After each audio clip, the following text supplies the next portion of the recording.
कैलास राणा शिवचंद्र मौळी फणींद्र माथा मुकुटी धळाळी कारुण्य सिंधू भवदुःखहारी तुझवीण शंभो मदकोण तारी। जय शंकर शिवशंकर नमामि शंकर गिरिजापते शंकर।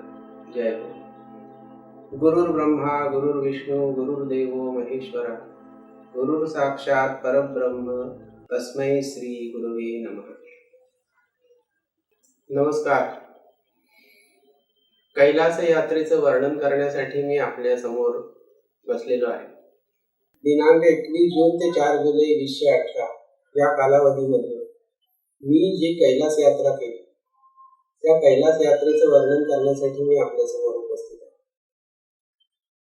ती जी यात्रा घडली ती कशी घडली, त्याच्या मागचा उद्देश काय, ती का घडली, ती सफळ संपूर्ण झाली का, या सगळ्याचा आढावा आपण या निवेदनामध्ये या कथनामध्ये घेणार आहोत। झालं असं की सुरुवातीला आता मी तुम्हाला जो श्लोक म्हणून दाखवला की कैलास राणा शिवचंद्र मौळी, तर कैलास यात्रेची प्रेरणा कुठून मिळाली, तर त्या कैलास यात्रेच्या प्रेरणेचा स्रोत असं मी म्हणेन की काही वर्षांपूर्वीचा होता। म्हणजे कसं, तुम्ही लहान असताना म्हणजे जवळपास 5वी-6वी मध्ये असेल किंवा 4थीत असेल, काय त्याच्याही आहे, माझ्या आजोबांनी मला हा श्लोक शिकवला। कैलास राणा म्हणजे काय हा त्यावेळेला मला प्रश्न पडला होता। आणि मग कैलास राणा म्हणजे शंकर सदाशिव महादेव आणि त्यांचं निवासस्थान म्हणजे कैलास पर्वत, असं त्यांनी मला त्यावेळेला ती छोटीशी गोष्ट सांगितली होती। ते माझ्या मनामध्ये कैलास त्या वेळापासूनच धरला होता किंवा बसला होता किंवा ठसला होता असं आपण म्हणू शकतो। पण कैलासला जायचं, कैलास यात्रा करायची ह्या कल्पनेने जोर धरला तो माझ्या वयाच्या 20व्या वर्षी। म्हणजे 20व्या वर्षापासून मी जे स्वप्न बघितलं होतं ते प्रत्यक्षात यायला पुढची काही अनेक वर्ष जावी लागली, साधारण 25-30 वर्ष जावी लागली, तेव्हा मला कैलास यात्रेला जायची संधी मिळाली। तर प्रेरणास्थान म्हणजे कोण, तर प्रेरणास्थान म्हणजे शंकर भगवान महादेव। आता त्यांचं प्रेरणास्थान कसं म्हणता येईल, तर सुरुवातीपासूनच मला ह्या दैवताबद्दल अतिशय प्रेम आहे, जिव्हाळा आहे, आत्मीयता आहे आणि पॅशनेट लव्ह आहे असं तुम्ही म्हणा, ते माझं सर्वस्व आहे।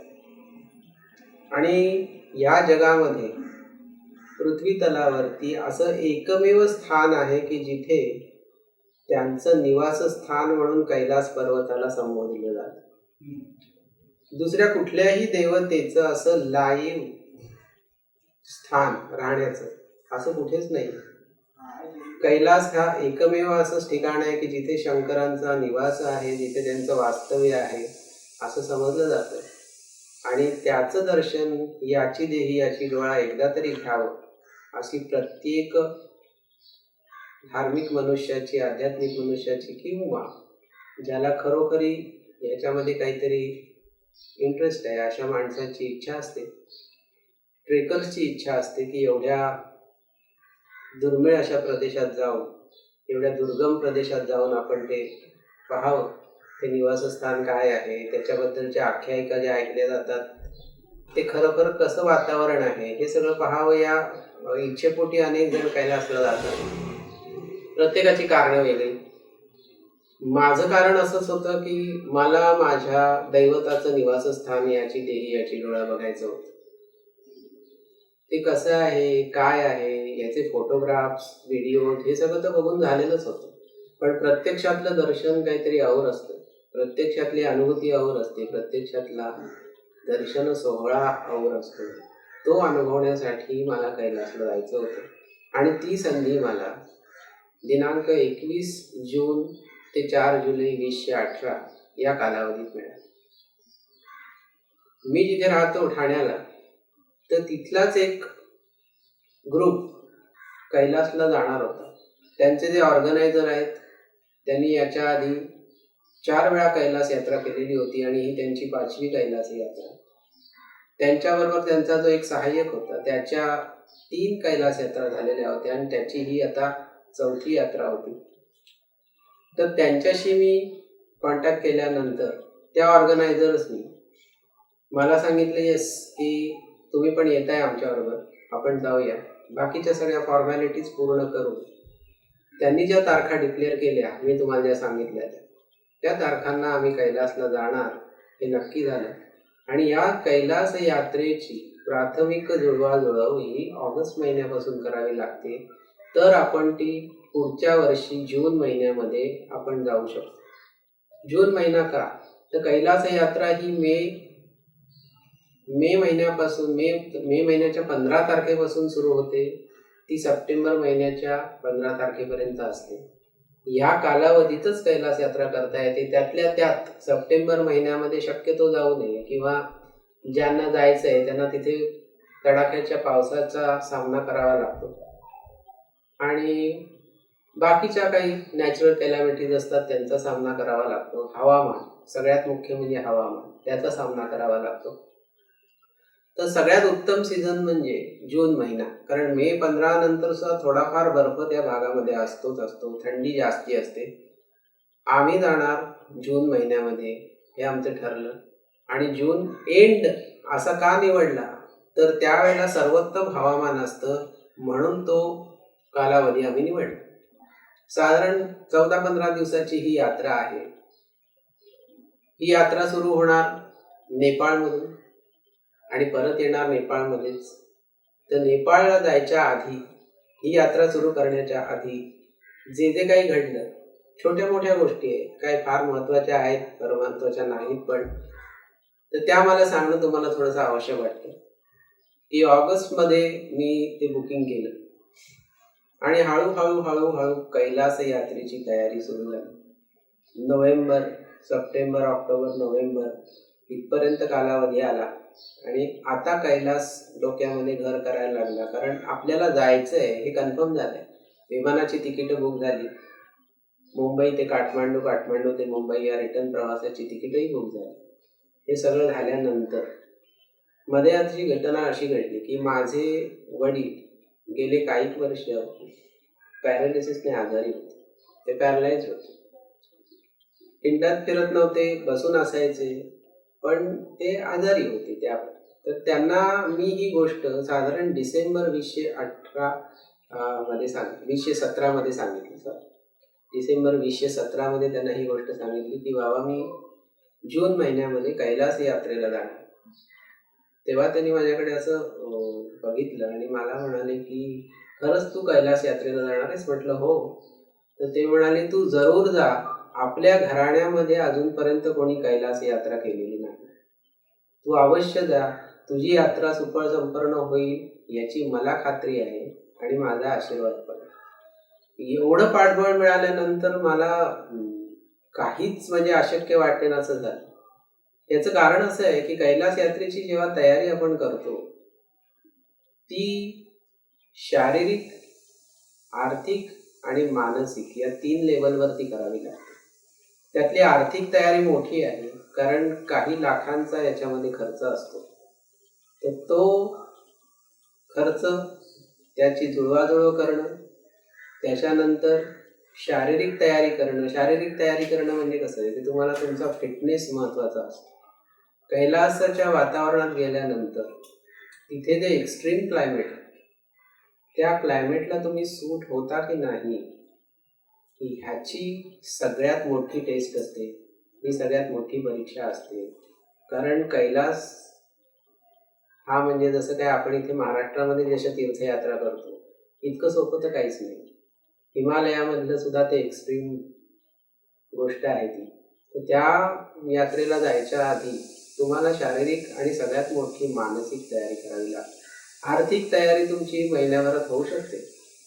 आर्थिक तयारीचं काही फारसं मोठं टेन्शन नसतं, पण टेन्शन असतं मानसिक तयारीचं. मानसिक तयारी याच्यासाठी की तिथे गेल्यानंतर मला काही होणार नाही ना, मी आजारी पडणार नाही, मी कैलास परिक्रमा करणार आहे 3 दिवसांची. तर त्या 3 दिवसांच्या परिक्रमेमध्ये जिथे कुठलेही रिसोर्सेस अवेलेबल नाही अशा ठिकाणी मी ही परिक्रमा पूर्ण करू शकेन का? त्याच्यामध्ये काही दुसऱ्या दिवशी म्हणजे परिक्रमेच्या दुसऱ्या दिवशी मला सर्वोच्च उंचीवरती जायचं आहे, ते मी जाऊ शकेन का? तिथे माझा श्वास कसा असेल, तिथे माझा ब्रीदिंग प्रॉब्लेम येणार नाही ना, कारण मला बऱ्याच वर्षापासून कफाचं दुखणं. कफ आल्यानं नेहमी श्वास घ्यायला अडथळा येतो, प्रॉब्लेम होतो. तर ह्या सगळ्या गोष्टींचं मॅनेज कशा करायच्या, ह्या सगळ्या गोष्टी हे सगळं डोक्यात असतं. आता प्रत्येकाचे प्रॉब्लेम वेगवेगळे, म्हणजे कैलासला जाणाऱ्याचे प्रत्येकाचे काही ना काहीतरी शारीरिक प्रॉब्लेम असतात, काहींचे काही नसतात. ते फार छान, व्हेरी गुड म्हणतो आपण त्याला. तर माझा हा प्रॉब्लेम होता. जसा माझा मी कफाचा प्रॉब्लेम सांगितला, तसेच प्रत्येकाचे काही ना काहीतरी बारीक सारीक प्रॉब्लेम असतातच. त्या सगळ्यांवरती ओव्हरकम करून आपल्याला या यात्रेला जायचं आहे. त्या दृष्टीने जी तयारी असते ती मानसिक तयारी सगळ्यात महत्त्वाची असते. शारीरिक तयारी तर असतेच असते. त्यासाठी तुम्हाला फिट राहणं अतिशय गरजेचं असतं. त्यासाठी मी काय केलं हे आपण पुढे बघूया. पण त्याच्या आधी एक मला असं सांगावंसं वाटतं की शंकर महाराज, श्री शंकर महाराज पुण्याचे, धनकवडीला त्यांचा जो मठ आहे, आपल्यापैकी अनेकांना हा माहिती आहे, आपण त्यांचे भक्त आहोत, अनेक जण भक्त आहेत त्यांचे. तर ते माझं गुरुस्थान आहे. त्यांच्याप्रती मला अतिशय नितांत आदर आणि प्रेमही आहे. आणि महाराज माझे आहे, मी महाराजांचा आहे, अशी जी भावना आहे माझी, ती सगळ्यात महत्त्वाची आहे, सगळ्यात मोठी आहे. माझ्यासाठी ती सगळ्यात मोठी गोष्ट आहे. तर महाराजांना मी म्हटलं, आपण जशी आंतरिक प्रार्थना करतो तशा प्रार्थनेमध्ये मी त्यांना सांगितलं की महाराज मला कैलास यात्रेला जायचंय, तर मी जाऊ ना. तर जणू काही त्यांनी मला असं सुचवलं की तू जा. तर मी त्यांना एवढंच म्हटलं की महाराज तुम्ही माझ्याबरोबर कैलास यात्रेला चला, तुमच्याच कैलासाचं दर्शन घ्यायला मी जातोय. कारण महाराजांचं एक वाक्य आहे की मैं कैलास का रहने वाला हूँ, मेरा नाम है शंकर. की त्यांनी जी वचनं जी काही उद्धृत केलेली आहे त्याच्यामध्ये एक फार मोठं वचन आहे की मैं कैलास का रहने वाला हूँ, मेरा नाम है शंकर. तर माझं जे आराध्य आहे, माझे जे सद्गुरू आहेत, माझे जे परमगुरू आहेत, जे शंकर महाराज, ज्यांना मोक्षगुरू मी म्हणू शकतो, तर ते जे आहेत त्यांच्याकडे मी ही जी आंतरिक प्रार्थना केली, त्या प्रार्थनेमध्ये मला जे सामर्थ्य मिळालं त्या प्रार्थनेतून, की महाराजांचा जो ॲश्युरन्स आहे की मी तुझ्याबरोबर आहे, त्यांनी जो मला ॲश्युरन्स दिला की मी तुझ्याबरोबर येणार आहे, मी तुझ्याबरोबर कैलासला येणार आहे, तुझी यात्रा मी घडवणार आहे. अर्थात प्रत्येकाची यात्रा तेच घडवतात, तीच परमोच्च शक्तीच घडवते. आपण फक्त निमित्त मात्र असतो. आपण खूप मोठ्या वल्गना करतो की मी अमुक केलं, मी तमुक केलं, मी इकडे जाऊन आलो, तिकडे जाऊन आलो. पण तुला नेणारा कोण आहे हे जेव्हा तुला कळतं ना, त्यावेळेला ती खरी एक मजा असते. महाराजांना मी जेव्हा सांगितलं की महाराज मला यात्रेला जायचं आहे, तेव्हा मला एक ॲश्युरन्स मिळाला त्यांच्याकडनं की खरंच जा तू, मी येतो तुझ्याबरोबर. आणि मला एक खात्री पटली की मी जेव्हा जाणार आहे तेव्हा माझा परमेश्वर माझ्याबरोबर या यात्रेला येणार आहे. माझ्या वडिलांचे आशीर्वाद आहेत, माझ्या सद्गुरूंचे आशीर्वाद आहेत, माझ्या आईचे आशीर्वाद आहेत, माझ्या भावंडांची सदिच्छा आहे. या सगळ्यांचे आशीर्वाद, या सगळ्यांच्या शुभेच्छा घेऊन मी जेव्हा कैलास यात्रेला निघालो, म्हणजेच त्या तयारीला लागलो, तेव्हा मला एक कुठेतरी अशी आतमधनं ठाम अशी दृढ संकल्पना दृढ झाली आतमधनं की मी खरंच चाललोय कैलास. आणि याची देही याची डोळा माझ्या परमेश्वराचं निवासस्थान मी पाहणार आहे. किती सुंदर आहे. आता ते सुंदर कसं करायचं आणखी, तर याच्यासाठी मग शारीरिक तयारी काय केली, तर रोज 2 तास चालण्याचा व्यायाम सुरू केला. प्रॅक्टिस म्हणा त्याला, व्यायाम नाही म्हणतात, प्रॅक्टिस. कारण तिथे जाऊन चालायचं आहे, थोडंफार तरी का होईना चालायचं आहे. त्या हवामानामध्ये सूट व्हायचंय आपल्याला, त्या हवामानाशी जुळवून घ्यायचंय हवामानाशी, तर आपल्याला चालायचं प्रॅक्टिस करणे आवश्यक आहे. चालण्याची प्रॅक्टिस सुरू केली, जिम जॉईन केली. सोपे सोपे शारीरिक व्यायाम, कुठलाही जोर जबरदस्ती न करता वजन उचलणे किंवा बॉडी बनवण्यासाठी खास काहीतरी व्यायाम करणे, हे असलं मला काही करायचं नव्हतं. मला फक्त शारीरिक फिटनेस कमवण्यासाठीच एवढ्या गोष्टी करायच्या होत्या, त्या मी केल्या. त्यात कार्डिओवरती जोर होता, चालण्यावरती भर होता, प्रॉपर डाएटचा सहारा घेतला, आसरा घेतला, कार्बोहायड्रेट्स कमी केले. ह्याच्यामध्ये फक्त मी भाज्या खात होतो, उसळी खात होतो, प्रोटीन शेक घेत होतो, प्रोटीन डाएटवर मी आलो. भाजी भाकरी किंवा पोळी भाजी असं न खाता पोळी भाकरी भात हे मी जवळपास 3 महिने बंद केलं होतं. चहा कॉफी बंद केली होती. याचं कारण एवढंच होतं की कैलास यात्रेमध्ये काही फजिती होऊ नये, आपल्या शरीराला कुठला त्रास होऊ नये, यासाठी मी हे सगळं सुरू केलं. त्याचा प्रचंड सुरुवातीला त्रास झाला, कारण आपल्या शरीराला सवय नसते की या सगळ्या गोष्टी अप्लाय करायची. पण मी ते केलं. पहिले 10-12 दिवस खूप त्रासाचे गेले, कारण आहारामध्ये बदल झाला होता. अचानक शरीराला व्यायाम मिळायला लागला, जो आपण एरवी असा स्ट्रिक्टली फॉलो करत नाही व्यायाम तसा. तर त्यामुळे थोडंसं शरीर कुरकुरायला लागलं. पण म्हटलं असू दे, आपल्याला पुढच्या टास्क महत्त्वाचा आहे. आत्ता कुरकुर जरी झाली तरी ती सहन करायची. आणि ह्या सगळ्यामधनं हा जो पहिला टप्पा मी जो पार केला, फिटनेससाठी जी तयारी सुरू केली होती त्याचा, त्यानंतर हळूहळू माझा शारीरिक कॉन्फिडन्स वाढत गेला की येस, मी जाऊ शकतोय, मला हे जमतंय, मला हे करता येतंय. आणि हे झाल्यानंतर मग खऱ्या अर्थाने ती कैलासची तयारी सुरू झाली. आणि आस्ते आस्ते मी मानसिक तयारी पण सुरू केली. की मानसिक तयारी म्हणजे नेमकी काय, की बाबा हे सगळं आपल्याला कैलास यात्रेला जाईपर्यंत कॅरी करायचं आहे. छान सगळं रॅपो चालला होता माझ्याशीच. आणि असं असताना 2018 साल उजाडलं. 2018 सालाच्या जानेवारी महिन्यापर्यंत आमचा एकूणच 25 ते 30 जणांचा कैलास यात्रेला जाण्याचा ग्रुप तयार झाला. आमच्या ऑर्गनायझरच्या संपर्कात जे होते काही माणसं होती, ती आली, ती आम्हाला जॉईन झाली आणि 24 ते 25 माणसांचा ग्रुप आमचा तयार झाला. एवढी सगळी लोक कैलासला जाणार. आणि हे सगळं मग आमच्या गाठीभेटी व्हायला लागल्या. कोणाकोणाचे कॉन्टॅक्ट नंबर मिळाले. नंतर आमच्या ऑर्गनायझर्सने इथे एका 3 स्टार हॉटेलमध्ये आमचं सेमिनार आयोजित केलं होतं यात्रेला जाणाऱ्या लोकांचं. तिथे त्यांनी आम्हाला कैलासची फिल्म दाखवली. त्याच्यानंतर कैलास यात्रा ॲक्च्युअल कशी आहे हे त्या व्हिडिओ शूटमध्ये दाखवलं आम्हाला, सीडीमध्ये. आणि मग त्यांचे अनुभव त्यांनी सांगितले की काय काय करावं लागतं या यात्रेसाठी, खरेदी काय करावी लागते, इनिशियल स्टेजवरती काय काय गोष्टी कराव्या. हे सगळं जसे जसे दिवस पुढे जायला लागले, कैलास यात्रेच्या वाटेकडे जसे दिवस जायला लागले, तसं हे सगळ्याला रंग भरायला लागला. हळूहळू आपण म्हणतो ना की प्रत्येक गोष्टीला कुठेतरी रंग भरायला लागतो.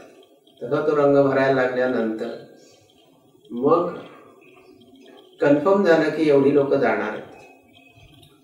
पण मध्यंतरी असं एक आमच्या कौटुंबिक पार्श्वभूमीमध्ये असं काहीतरी एक विचित्र घटना घडली. ती विचित्र घटना म्हणजे की दिनांक 20 फेब्रुवारी 2018 या दिवशी माझ्या वडिलांचं निधन झालं.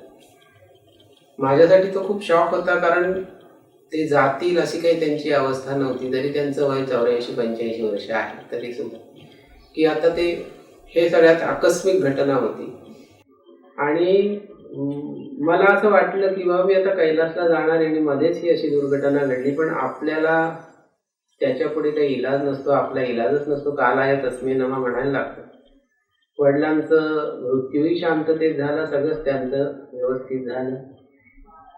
हे आकस्मिक जरी असलं तरी प्रत्येकाला ही फॅक्ट कधी ना कधीतरी ॲक्सेप्ट करावी लागते. तशी मी ती केली. आणि माझ्या एकच असं मनामध्ये आलं की मी जेव्हा कैलासला जाऊन येईन परत कैलास यात्रेला, त्यावेळेला माझे वडील नसतील. माणसाचं मन किती विचित्र असतं बघा, की माझ्या मनात असं आलं की जाऊ दे, आता कशाला कैलासला जायचंय, मला आता मूडच नाही कैलासला जायचा. की फेब्रुवारीत ही घटना घडली तर जूनमध्ये आपल्याला जायचंय, पण माझं आता नाही, माझी इच्छा नाही. म्हणून मी ऑर्गनायझरशी आमच्या बोललो की ते सुद्धा आध्यात्मिक क्षेत्रातले व्यक्ती आहेत, तर त्यांना मी ही गोष्ट बोललो. तर त्यांनी मला असं सांगितलं की हे बघ, की वडील नाही येत मान्य आहे, पण तू वडिलांना सांगितलं होतंस ना की मी कैलास यात्रेला जाणार आहे. आणि त्यांनी तुला ॲश्युरन्स काय दिला होता की आपल्या घराण्यात कोणी गेलं नाही याच्या आधी, मी स्वतः तर काही जाऊ शकत नाही असं ते तुला बोलले होते की मी स्वतः जाऊ शकत नाही, तू मात्र जाऊन ये, तुझी यात्रा सफळ संपन्न होईल. आणि आता जर तू गेला नाहीस तर मात्र त्यांना खूप वाईट वाटेल. जे ते जिथे कुठे असतील तिथे त्यांना नक्की ते वाईट वाटेल की बाबा यांनी मला सांगू नाही, केवळ असं झाल्यामुळे हा जात नाहीये कैलासला वगैरे. तर असं तू काही करू नको. आपल्याला जून महिन्याच्या शेवटच्या आठवड्यामध्ये जायचंय. त्याला अजून पुष्कळ कालावधी आहे, तोपर्यंत तू सावरशील. त्यांनी हे असं सांगितल्यानंतर माझ्याही मनाने दुसरा विचार करायला सुरुवात केली की खरंच की त्यांचं म्हणणं होतं ना की तू जा म्हणून, तुझी यात्रा सुफल संपूर्ण होईल म्हणून. तर मी जाणार. ते दुःख मी बाजूला ठेवलं आणि नव्या उमेदीने पुन्हा कैलासचा विचार करायला लागलो. जसजसं फेब्रुवारी महिना संपला, मार्च महिना उजाडला. मार्च, एप्रिल, मे आणि ह्या कालावधीमध्ये आमच्या 25 जणांच्या ग्रुपला अजून 10 जण येऊन मिळाले. मला वाटतं 9 जण. तर 34 लोक एकंदर आम्ही कैलासला जाणार हे कन्फर्म आणि फिक्स झालं. सगळ्यांची विमानाची तिकीटं बुक झाली आणि आमचा 34 जणांचा ग्रुप कैलासला जायला सिद्ध झाला. मानसिकरित्या प्रत्येक जण सिद्ध असणारच, शारीरिकदृष्ट्या असणारच, आर्थिकदृष्ट्या तर ऑफकोर्स होताच, कारण प्रत्येकाचं बुकिंग झालेलं. ह्याच्या पुढचा टप्पा म्हणजे कैलासला जायची जी तयारी आहे, बॅग भरणे. आपल्याला नेमकं सामान तिकडे काय न्यायचंय. आमच्या ऑर्गनायझर्सने जी यादी दिली होती आम्हाला की ह्या गोष्टींची आवश्यकता आहे, तर त्या तेवढ्याच गोष्टी खरेदी करायच्या आहेत का आणखीन काही ॲडिशन घ्यायचं आहे, ह्याच्याबद्दल थोडासा गोंधळ होता. मगाशी मी म्हटलं की ऑर्गनायझर्सनी आमच्या जी ऑर्गनायझर्सची टीम होती आमची, त्याच्यामधला जो एक त्यांच्याबरोबर असणारा होता, ज्याच्या 3 कैलास यात्रा झाल्या होत्या आणि ज्याची 4थी आता कैलास यात्रा होणार होती, त्यालाच मी विचारलं की बाबा ही एवढी खरेदी करायची आपल्याला, तर मी नेमकं त्याच्यातलं काय काय घेऊ आणि काय काय नको. तर तो म्हणाला की मी तुम्हाला जे सांगेन तेवढंच तुम्ही घ्या.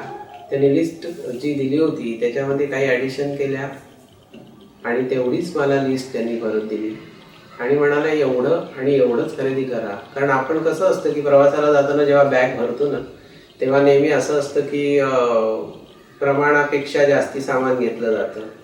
काही अनावश्यक सामान हे लागेल आहे त्यावेळेला ते लागेल म्हणून कोंबलं जातं आणि त्यातल्या निम्म्या वस्तू ह्या आपण प्रवासाहून आल्यानंतर तशाच परत येतात, ज्या आपण वापरल्याच जात नाहीत प्रवासामध्ये. तर अशी सगळी गर्दी मला सामानाची करायची नव्हती. याचं कारण कसं आहे की विमानातनं जाताना, इथून मुंबईहून काठमांडूला जाताना 21 किलो विमानामध्ये अलाउड होतं, कार्गोमध्ये टाकायचं होतं. केबिन बॅगचं वजन वेगळं, ते माहिती आहे सगळ्यांना. ते 21 किलोमध्येच हे सगळं जर बसवायचं असेल तर ते जेवढं आहे तेवढंच घ्यायला पाहिजे. आणि मग अक्षरशः मी जेवढं लागेल तेवढंच सगळं सामान खरेदी केलं. त्याचं वजन भरलं साधारण 12 ते 13 किलो असं काहीतरी भरलं वजन त्याचं. 12 किलो मला वाटतं. याच्यामध्ये आणखीन एक गंमत ॲड झाली. आता गंमत कसली, तर मी जसं म्हटलं की महादेवांना, शंकराला चुरम्याच्या लाडवाचा नैवेद्य फार आवडतो.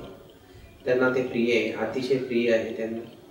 तर माझ्या डोक्यात असं होतं की कैलासला जेव्हा आपण जातोय तर तिथे आपण मानसच्या काठावरती किंवा प्रत्यक्ष कैलासच्या तिथे आसपास परिक्रमेमध्ये कुठेतरी आपल्याला जर हा नैवेद्य चुरम्याच्या लाडवांचा त्यांना अर्पण करता आला तर किती मजा येईल. म्हणजे मला ते खूप वेगळं वाटेल, समाधान वाटेल. म्हणून मी म्हटलं एक 5-6 चुरम्याचे लाडू किंवा एक 7-8, याच्यापेक्षा जास्ती नाही. कारण आपल्याला घेऊन जायचं आहे तिकडे, ते टिकले पाहिजे, त्याप्रमाणे ते बनले पाहिजे. असं ते आपण घेऊन जाऊ असं माझ्या डोक्यात होतं. तर तेवढं मी आयत्याला ते घेऊन जाणार होतो. तर त्याच्यामध्ये गंमत अशी झाली की आमच्या एक फॅमिली फ्रेंड आहेत, त्या बाई एक दिवस माझ्याकडे आल्या. त्यांना माहिती होतं मी कैलासला जाणार आहे. त्यांची त्यावर्षी आमच्या ग्रुपबरोबर यायची इच्छा होती, पण काही कारणाने त्यांना ते शक्य झालं नाही.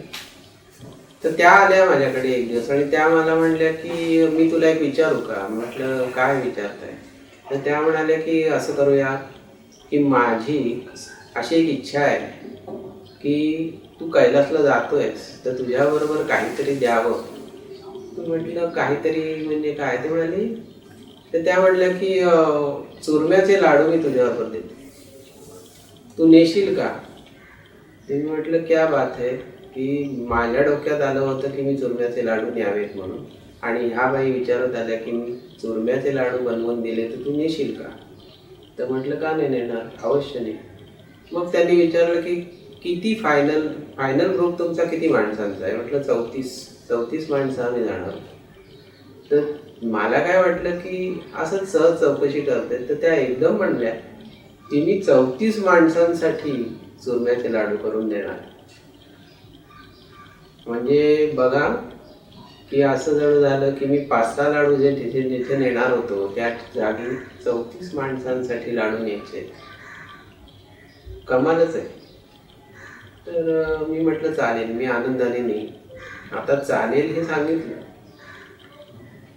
नेणार हे पण सांगितलं, पण पुढे माझ्या डोक्यात नंतर 2-4 दिवसांनी असा प्रश्न आला की त्या लाडूंचं नेमकं वजन किती होईल. कारण मेन टाईम त्यांनी मला फोन करून सांगितलं की मी 34 माणसांसाठी, तर एकंदरीत त्या 35 बॉक्स माझ्यावर देणार होते आणि प्रत्येक माणशी 2 लाडू, असे जवळपास 70 लाडू त्या माझ्याबरोबर देणार होता. आणि 70 लाडवांचं जे काही वजन होईल ते किती भरेल. तर ह्या सगळ्याचा अंदाज मला काही येईल ना की 21 किलोची आहे बाबा रिक्वायरमेंट. माझं जे काही खरेदी केली आहे, कपडे हे ते, त्याचं वजन होतंय 13 किलो, 12 किलो, 13 किलो आसपास. तर त्याच्यामध्ये हे ॲडिशनल वजन किती होणार आहे? मग ते इंटॅक्ट झालं तर मग मजा आहे, नाही तर मग काय करायचं. बरं, लाडू असे केबिन बॅगमधून नेले तर एखाद वेळेला ते फेकून देतात. आपल्याला माहिती आहे इंटरनॅशनल प्रवास ज्यांनी केलेला आहे, तर दुसऱ्या देशामध्ये गेल्यानंतर इथल्या काही खाण्याच्या वस्तू तिथे अलाव नसतात म्हणून त्या फेकून दिल्या जातात. आणि आमची गाठ होती चायना गव्हर्नमेंटची, कारण तिबेटमध्ये हा कैलास पर्वत येतो, मानस सरोवर येतं, तिथे सगळी चायना गव्हर्नमेंटची सत्ता आहे. चायनाने ते काबीज केलेला प्रांत आहे. ते तर या बाबतीत सगळ्या बाबतीत स्ट्रिक्टच असणार, तर ते लाडू फेकून देण्याची शक्यता जास्ती होती. तर काय करायचं? शेवटी मी ठरवलं बघूया काय करायचं. आदल्या दिवशी आम्ही दुसऱ्या दिवशी कैलासला जाणार, त्याच्या आदल्या दिवशी त्यांनी माझ्याकडे लाडवाचे पॅकेट्स आणले. सुंदर पॅकेट केलं होतं. प्रत्येक पॅकेटमध्ये 2-2 लाडू, टिश्यू पेपर, आणि हे सगळं असं व्यवस्थित पॅक करून त्यांनी 35 बॉक्सेस माझ्याकडे दिले. म्हणजे 70 लाडवांचं वजन होतं. मी वजन केलं त्या लाडवांचं, तर ते 7 ते 8 किलो भरले. आणि ते भरल्यानंतर मग मला ॲश्युरन्स झाला की मग मी माझ्या बॅगेचं वजन केलं, तर ते साधारण 12.5 ते 13 किलोच्या आसपास भरलं. म्हणजे हे 13 आणि ते 7 किलो, 7-7.5 होतं काहीतरी. 21 किलोच्या आतच माझं वजन झालं बॅगेचं, म्हणजे माझ्या सामानाचं वजन 21 किलोच्या आतमध्येच झालं. म्हटलं चला, हाही टास्क पार पडला. पण आता मी एक केलं होतं, त्या लाडवांसाठी मी एक वेगळी बॅग तयार केली आणि त्या बॅगेमध्ये मग व्यवस्थित पॅकिंग करून, कारण ते लाडू व्यवस्थित जायला पाहिजे, ते फुटता कामा नाही. जरी ते सुंदर पॅक केलेले असले तरी सुद्धा फुटता कामा नाही. तर त्या अनुषंगाने मी ते सगळं पॅकिंग केलं आणि ती बॅग इंटॅक्ट झाली. एक माझी सामानाची बॅग आणि दुसरी लाडवांची बॅग. 20 जूनला रात्री लाडवांचं पॅकिंग आणि सामानाचं पॅकिंग अशा 2 बॅगा तयार झाल्या. आणि दुसऱ्या दिवशी पहाटे 5ला कैलास यात्रेला जाण्यासाठी मी सज्ज झालो. दुसऱ्या दिवशी सकाळी पहाटेचे 5, 21 जून 2018 पहाटेचे 5, एक्झॅक्ट 5ला आमच्या ऑर्गनायझर्सने जिथून आम्हाला एअरपोर्टला जायचं आहे तिथून बसची व्यवस्था केलेली होती. आणि त्या बसमध्ये आम्ही एक्झॅक्ट 5ला बसलो. 5ला बस सुटली. 35 जणांचा ग्रुप तयार. सगळ्यांच्या तोंडून उत्स्फूर्तपणे आलं हर हर हर महादेव. कारण महादेवाच्या घराकडे आम्ही चाललो होतो. महादेवाच्या निवासस्थानाला भेटायला चाललो होतो. उत्स्फूर्तपणे सगळ्यांनी हा जयघोष केला. बस सुटली. फार सुंदर हवा होती, प्लेझंट वातावरण होतं. पाऊस नव्हता, जरी पावसाचा सीझन आपल्या इथे असला तरी सुद्धा. वाटेमध्ये मुलुंडला, नंतर आणखीन एका ठिकाणी असं आम्ही आमच्या बरोबरचे सहयात्री येणार होते त्यांना पिकअप केलं आणि आमचा ग्रुप एअरपोर्टला पोचला. मुंबई इंटरनॅशनल एअरपोर्ट, तिथे आमचा ग्रुप पोचला आणि पुढच्या ज्या फॉर्मॅलिटीज होत्या त्या सुरू झाल्या. 35 जण एअरपोर्टवर एकमेकांना भेटले. हाय हॅलो झालं. सगळ्यांची आधी ओळख झालेलीच होती सेमिनारमध्ये, त्यामुळे चेहरे सगळ्यांचे परिचित होते एकमेकाला. मग हाय हॅलोची आदान प्रदान झालं.